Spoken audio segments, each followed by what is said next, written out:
This is Autoline Daily, the show dedicated to enthusiasts of the global automotive industry. Looks like we're in the final innings of these contract negotiations. Last night, the UAW reached a tentative agreement with Stellantis, and this morning, it reached one with General Motors. But the agreement at GM didn't happen without the threat of another strike. UAW President Shawn Fain announced they were going on strike against GM's Spring Hill assembly plant that makes the Cadillac XT5, XT6, and Lyriq, and the GMC Acadia. It's also the site where GM is building a $2.3 billion battery plant with LG Energy Solutions. But obviously, both sides were able to patch everything up and come to a tentative agreement. We think workers at all three companies will likely ratify these contracts, but it will take several weeks to get everything settled. And finally, everyone can get back to building cars and trucks. And over at Stellantis, we also got a bit of a new product leak from Rich Boyer, the UAW Vice President for Stellantis. UAW family, it is with my great honor to announce that we saved Belvidere. Again, we have saved Belvidere.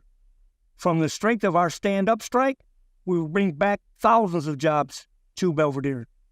We have won a new vehicle at Belvidere. It will be a mid-sized truck, and we will have 2 shifts. So thanks to the UAW, we now know that Ram will get a truck to compete with the Toyota Tacoma, Ford Ranger, Chevrolet Colorado, and GMC Canyon, and you could also throw in the Honda Ridgeline and Hyundai Santa Cruz if you wanted. Meanwhile, at midnight last night, Unifor, the Canadian union, announced a strike against Stellantis and told its members to walk off the job. Stellantis said it was extremely disappointed, but then only hours later, the two sides announced they had reached a tentative agreement and called off the strike. So Unifor now has ratified agreements with Ford and GM, and we have little doubt that workers will approve the contract with Stellantis. At Schaeffler, we pioneer motion. Electrifying mobility, manufacturing smarter, reducing CO2 emissions, making energy production clean. Schaeffler pioneers motion to advance how the world moves.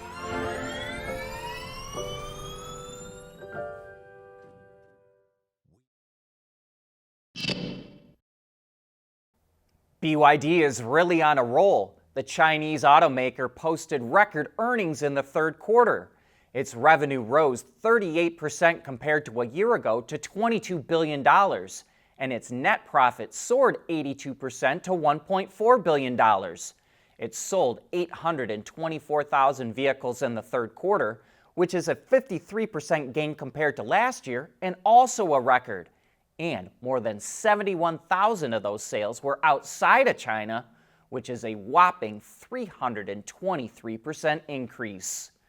Speaking of sales in China, new energy vehicles, or NEVs, which includes BEVs, plug-in hybrids, and fuel cells, were up strong in September.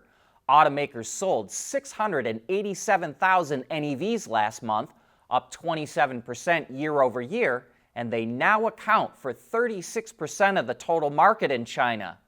BYD holds a commanding lead over all other brands in NEV sales, more than 232,000 compared to just over 42,000 for Tesla, which is in second place.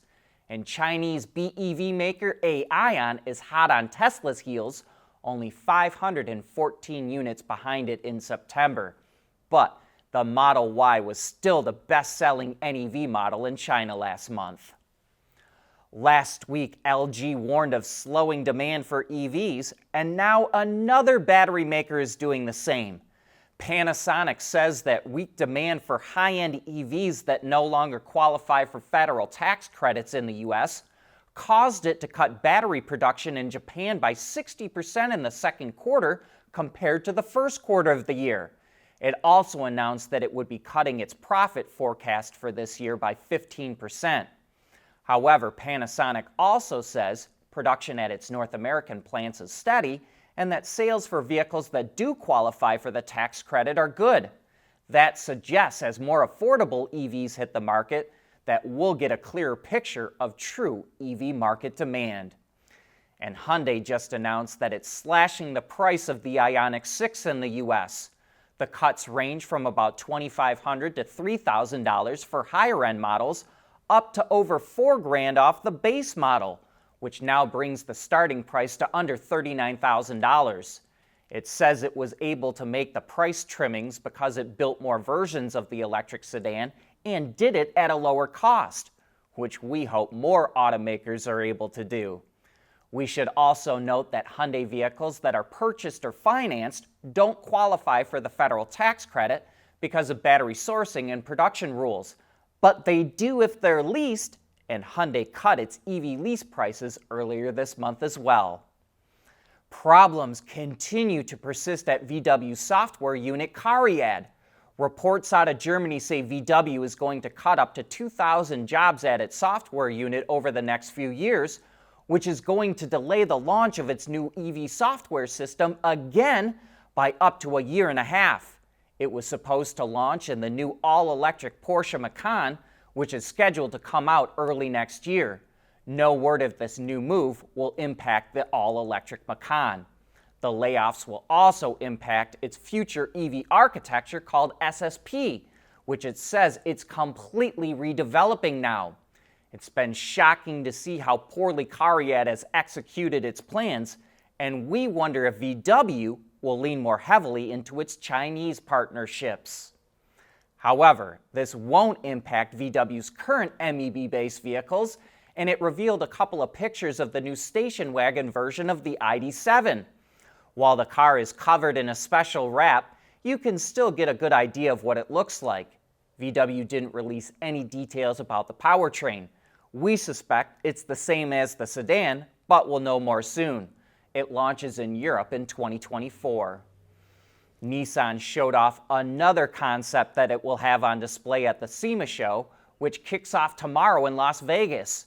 It's a rally version of the Z sports car called the Safari Rally Z Tribute, which was built by Tommy Pike Customs. Its suspension has been raised 2 inches, and it features a new front bumper and skid plate. The interior includes a custom roll bar with 4-point harnesses and custom Recaro seats. Powering the concept is an AMS-tuned 400-plus horsepower engine combined with a Nismo track catback exhaust system, cold air intake, carbon fiber engine cover, coolant expansion tank, heat exchanger, and street twin-disc clutch and flywheel.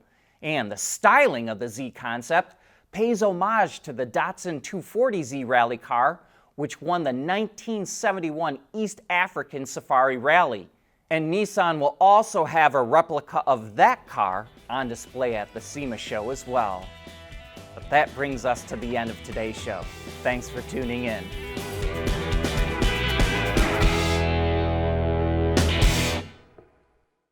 Autoline Daily is brought to you by Bridgestone, solutions for your journey. Intrepid Control Systems, over-the-air engineering, boost your game. Borg Warner, propulsion solutions that support a clean, energy-efficient world. And by Schaeffler, we pioneer motion.